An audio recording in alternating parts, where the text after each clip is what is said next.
오늘 우리에게 주신 하나님의 말씀은 시편 4편 1절에서 8절의 말씀입니다.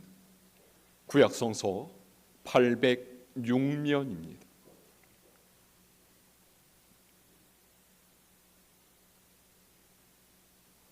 봉독하겠습니다.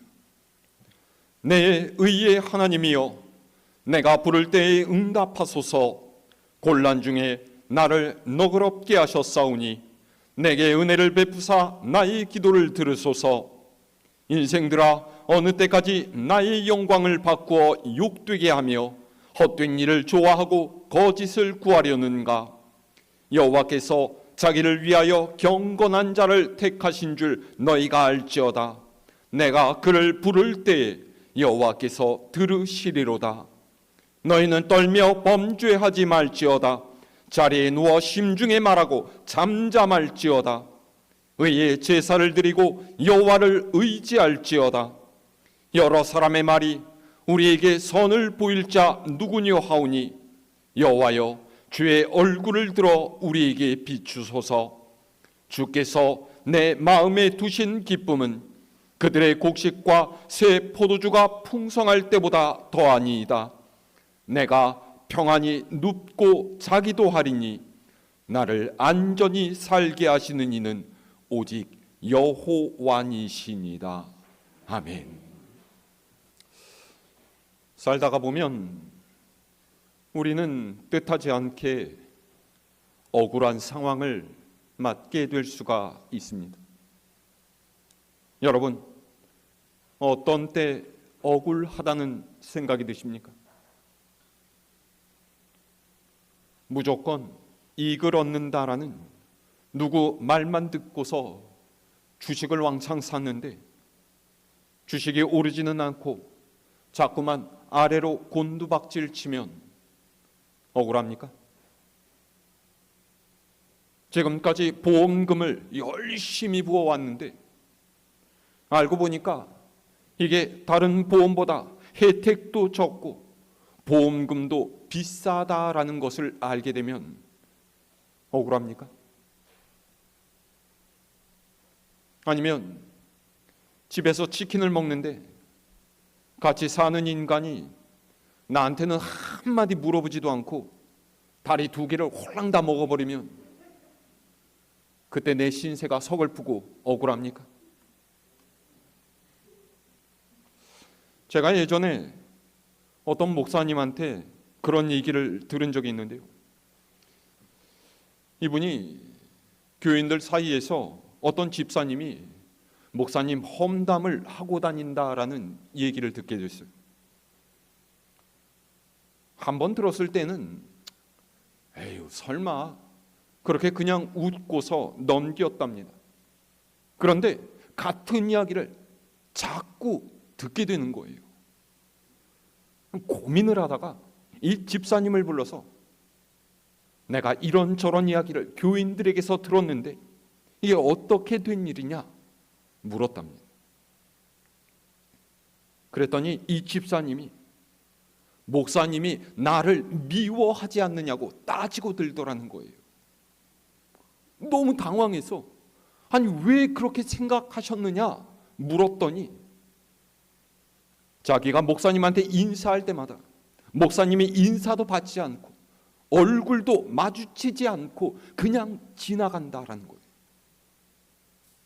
다른 사람 인사는 다 받으면서 자기가 인사할 때마다 모른 척하는 걸 보니 목사님이 자신을 미워하는 것이 틀림없지 않느냐 그랬다는 거죠. 이 목사님은요 정작 그런 일이 있는 줄도 몰랐어요. 교인들이랑 바쁘게 인사하느라고 염두에 두지 못했는데 이분이 이런 생각을 하고 있는 줄을 그때서야 안 것이죠. 그래서 본의 아니게 사과를 하고 그 집사님을 달래서 겨우 마음을 풀어주었답니다. 이 목사님은 집사님과의 오해를 풀고서 잘 화해를 했지만은 이런 작은 일부터 문제가 자꾸만 커져서 결국에는 교회를 사임하게 되는 목사님도 없지 않아 있습니다. 참 억울한 일이죠. 이런 경우는 정말 어처구니 없는 사례지만 그리스도인은 세상에서 억울한 일을 당하게 되는 경우가 종종 있습니다. 철석같이 믿었던 사람에게 뒤통수를 맞고서 치를 떨게 되는 일도 있고요. 믿음으로 살기 위해서 세상 방식을 따르는 것을 거부했다가 앙심을 품은 사람에게 미움을 사서 어려움을 당하고 불이익이나 손해를 보게 되는 일도 있죠. 사도행전 16장을 보면요, 사도 바울이 빌립보를 방문했을 때 그곳에서 귀신 들린 여종을 만나 귀신을 쫓아내준 일이 나옵니다. 귀신이 들려서 제정신으로 살지 못하는 여인, 보통 사람처럼 온전하게 생활하지 못하는 이 사람을 구해 주었으니 이게 얼마나 선하고 칭찬받을 만한 행동이에요. 그런데 바울은 이 일로 재판에 회부되고요, 매를 맞고 감옥에 갇히는 처지가 됩니다. 왜냐하면 귀신 들린 이 여종이 점을 치는 것으로 돈을 벌던 이 여종의 주인이 바울을 고발했기 때문이에요. 얼마나 억울합니까? 믿는 사람이 억울한 일을 당할 때는 어떻게 해야 될까요? 그냥 무조건 다 참아야 합니까? 아니면 나도 당하고만은 살 수 없으니까 어떻게든 맞대응을 해야 될까요? 오늘 우리가 읽은 성경 말씀은요, 다윗이 쓴 시입니다. 이 시는 다윗이 아들 압살롬의 반역으로 왕궁에서 도망쳐 나왔을 때에 부른 노래예요. 다른 사람도 아니고 자신의 친아들이 왕위를 빼앗으려고 군대를 동원해서 자신을 죽이려고 하는 이 위기에 처한 다윗의 심정이 얼마나 황망했겠습니까? 얼마나 억울하고 얼마나 비통했겠어요. 자, 오늘 말씀 1절을 다시 함께 읽어볼까요? 시작. 내 의의 하나님이여, 내가 부를 때에 응답하소서. 곤란 중에 나를 너그럽게 하셨사오니 내게 은혜를 베푸사 나의 기도를 들으소서. 아멘. 억울한 일을 당할 때 우리는 가장 먼저 하나님을 찾아야 합니다. 바울은 감옥에 갇혀서도 그 가운데서도 하나님께 기도하고 찬송했죠. 그런데 많은 이들은 하나님께 나아가는 것이 아니라 자꾸 사람에게 내 억울함을 알아달라고, 내 편이 되어달라고 호소를 합니다. 그러면 일이 해결됩니까? 아니에요. 마음속에 있는 억울함을 입 밖으로 토해놓으면요, 일단 속은 좀 시원해지죠. 하지만 억울한 일은 해결되지 않고 그대로예요.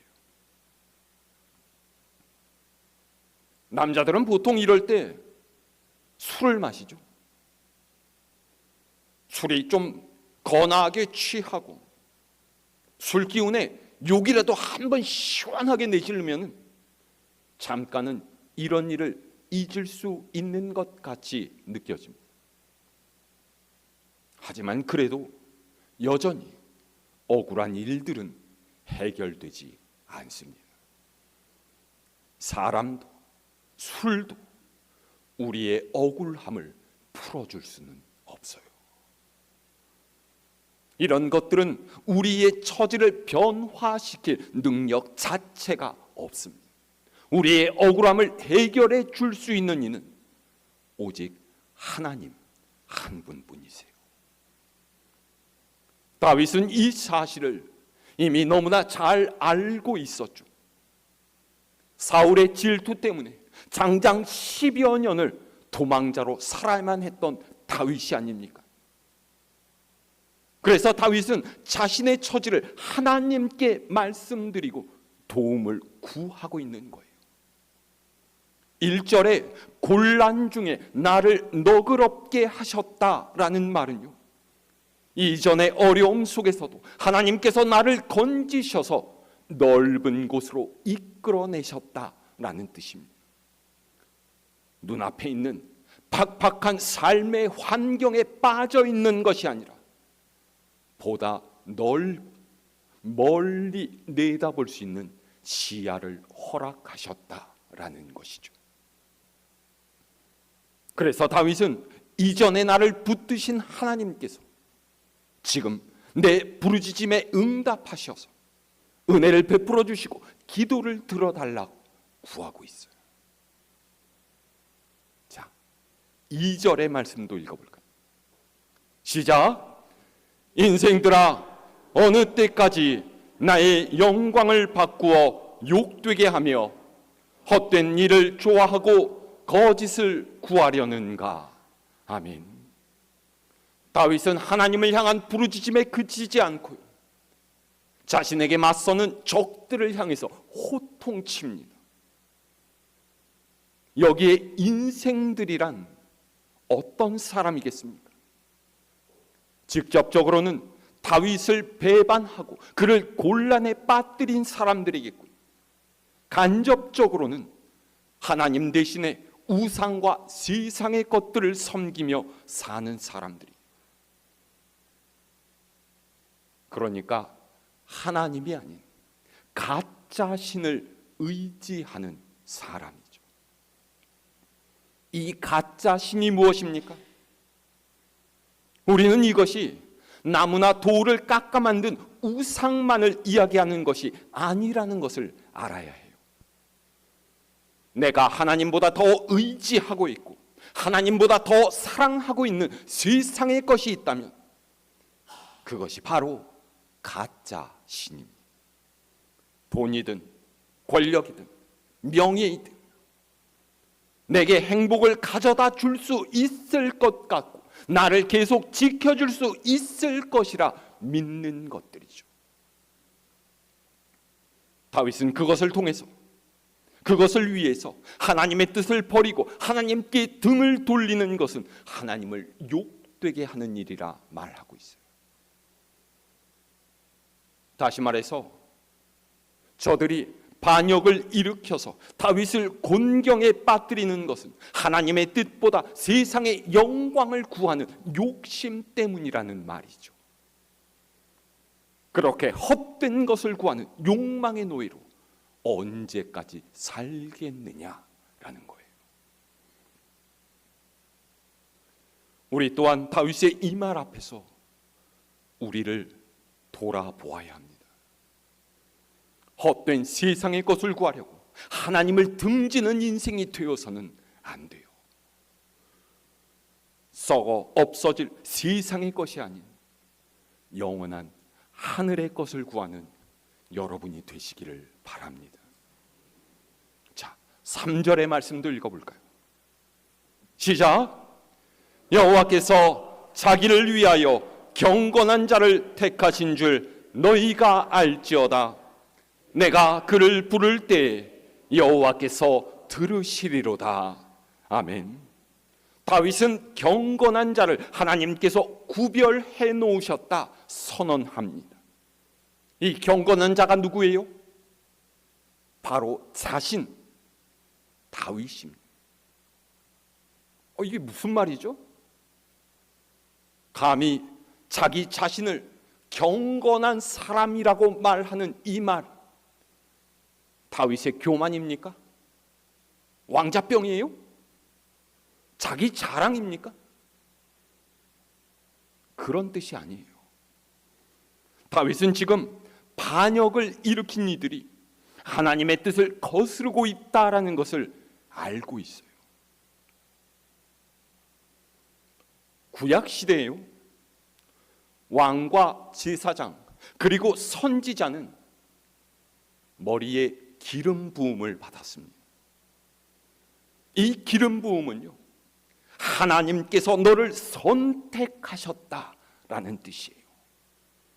그러니까 이 자리에 권위와 힘은 하나님께서 주신 것이다. 너를 이 자리에 세우신 분은 하나님이신 줄을 알아야 한다.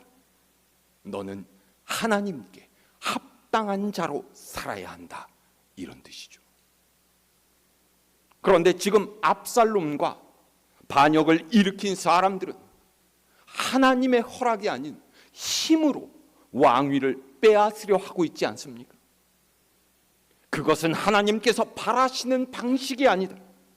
하나님께서는 그분의 뜻에 어긋난 일을 용납하지 않으신다. 그런 다윗의 확신인 거예요. 다윗은 자신이 왕이 된 것이 자신의 잘남이나 능력 때문이 아니라는 것을 너무나 잘 알고 있었어요. 한낱 목동에 지나지 않았던 날을 하나님께서 택하시고 왕으로 세워주셨다라는 것을 언제나 잊지 않고 있었죠. 여러분, 우리도 마찬가지예요.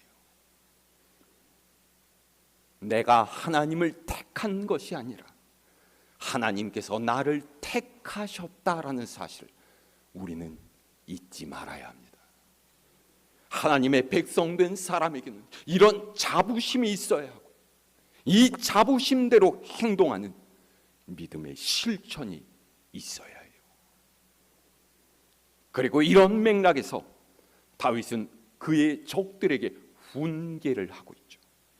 자, 4절에서 5절의 말씀도 읽어볼까요? 시작. 너희는 떨며 범죄하지 말지어다. 자리에 누워 심중에 말하고 잠잠할지어다. 의의 제사를 드리고 여호와를 의지할지어다. 아멘.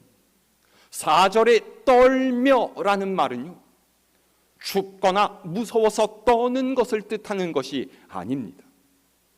극도로 흥분해서 몸을 제어하지 못해서 부들부들 떠는 거죠. 그러니까 다윗은 지금 이들이 제정신이 아니라고 말하고 있어요. 욕망의 노예가 되어서 하나님의 백성으로 지켜야 할 본분을 버렸다라는 거죠.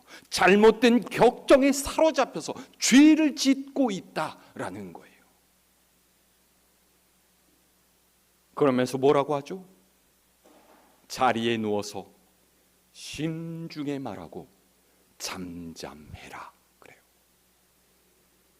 이 말은 함부로 말하고 행동할 것이 아니라 조용히 자신을 돌아보라라는 뜻입니다.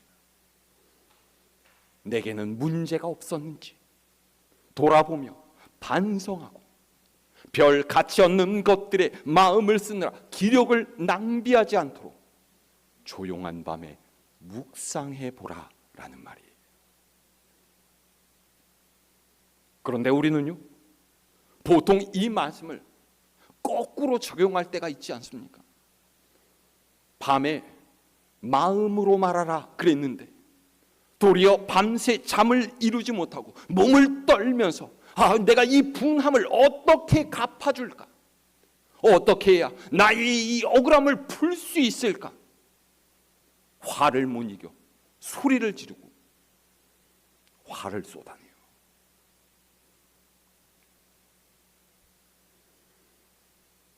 얼마나 어리석은 일입니다. 우리의 인생에 여러 가지 일이 많지만 한 발짝만 뒤로 물러서서 생각하면 그렇게 원수가 될 일 많지 않습니다. 그렇게 해서 해결될 일 아무것도 없어요. 그래서 다윗이 뭐라고 합니까? 의의 제사를 드리고 여호와를 의지하라라는 거예요.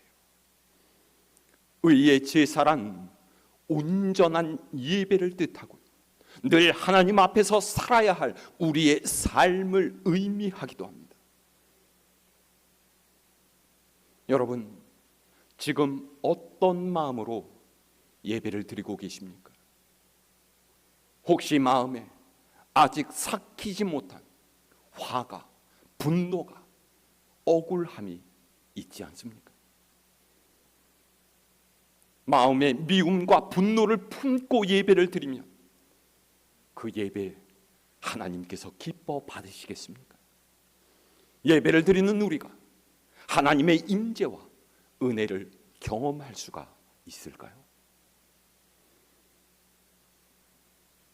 하나님께 내 문제를 맡기고 온전히 그분을 의지하는 것이 우리의 예배이고 삶이 되어야 할 줄로 믿습니다. 자, 마지막 6절에서 8절의 말씀 읽어볼까요? 시작. 여러 사람의 말이 우리에게 선을 보일 자 누구뇨 하오니 여호와여 주의 얼굴을 들어 우리에게 비추소서. 주께서 내 마음에 두신 기쁨은 그들의 곡식과 새 포도주가 풍성할 때보다 더하니이다. 내가 평안히 눕고 자기도 아리니 나를 안전히 살게 하시는 이는 오직 여호와시니이다. 아멘. 우리에게 선을 보일 자 누구뇨? 라는 말은요, 우리에게 정말로 복된 것, 좋은 인생이 무엇인지를 보여줄 만한 이가 누구이냐라는 것. 이 말은 현재 압살롬의 군대에게 쫓기고 있는 다윗을 따르는 백성들이 하는 말입니다. 우리 왕인 다윗이 과연 이 싸움에서 이길 수 있을까? 우리를 다시 평안한 삶의 자리로 되돌려 줄 수 있을까? 그렇게 염려하고 있는 거죠. 이 이야기를 들은 다윗이 뭐라고 이야기합니까? 여호와여, 주의 얼굴을 들어 우리에게 비추소서. 보세요. 다윗의 해결책은 결국 하나님입니다. 지금 마른 광야 한복판에 내몰려 있고 사망의 음침한 골짜기를 지나고 있지만 그래도 하나님께서는 결국 자신의 기도를 들어주시고 선한 일을 이루실 거란 믿음이 다윗에게 있는 거예요. 그래서 다윗은 노래하고 있죠. 이 어려운 상황에서도 하나님께서 내게 주신 기쁨은 곡식과 새 포도주가 풍성할 때보다 더하다라고 해요. 하나님을 향한 믿음, 그 믿음으로 갖게 된 내일의 소망이 현실의 고난과 어려움을 넘어설 수 있게 만드는 거예요. 그래서 그는 평안히 눕고 잘 수 있다라고 합니다. 비록 현실은 생사가 왔다 갔다 하는 경각에 달려 있지만 나를 안전히 지키시는 여호와 하나님을 생각할 때 근심과 걱정을 내려놓고 환난 중에서도 기뻐할 수 있다. 그렇게 고백하고 있죠.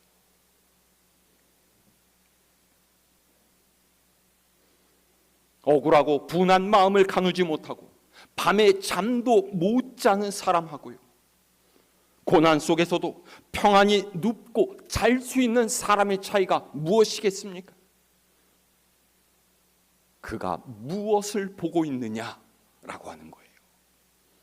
내 손에 무엇이 쥐어져 있느냐라는 것이 아니라 내가 의지하고 소망하는 것이 무엇이냐라는 차이입니다. 내 욕심을 쫓아서 세상을 따라 사는 이는요, 늘 근심과 두려움에 밤잠을 이루지 못해요. 내 손에 아무리 많은 것이 쥐어져 있고 비단 금침에 고급 침대에 누워있다 할지라도 그의 마음에는 평안이 없습니다. 하지만 하나님의 말씀을 쫓아 사느니 하나님의 보호하심과 인도하심을 믿는 이는 고난 중에서도 평안히 누워서 단잠을 잘 수 있어요. 그는 자신의 내일을 이미 하나님의 손에 맡겼기 때문이에요. 여러분, 앞서 말씀드렸지만 우리는 때때로 어려운 일도 당하고 또 억울하게 손해보고 멸시를 당할 때도 있습니다. 하지만 그것이 주님을 위한 일이라면 여러분 기뻐하세요. 예수님께서는 나로 말미암아 너희를 욕하고 박해하고 거짓으로 너희를 거슬러 모든 악한 말을 할 때 너희에게 복이 있다 말씀하셨어요. 하늘에서 너희의 상이 크다 하셨죠. 억울할 때, 화가 나고 답답할 때 이 말씀을 기억하며 하나님 앞으로 나아가 그분을 바라보실 수 있기를 바랍니다. 세상이 아닌 하나님께 우리의 눈과 우리의 마음을 둘 때 하나님께서 주시는 참된 기쁨과 평안을 누릴 수 있다는 것 잊지 마시기를 바랍니다. 이 한 주간도 우리의 힘과 능력이 되시는 하나님, 나의 억울함을 아시고 갚아주시는 하나님, 참된 기쁨과 평안을 안겨주시는 하나님을 바라며 믿음으로 살아가는 우리 갈보리 모든 식구들 되기를 우리 주님의 이름으로 축원합니다.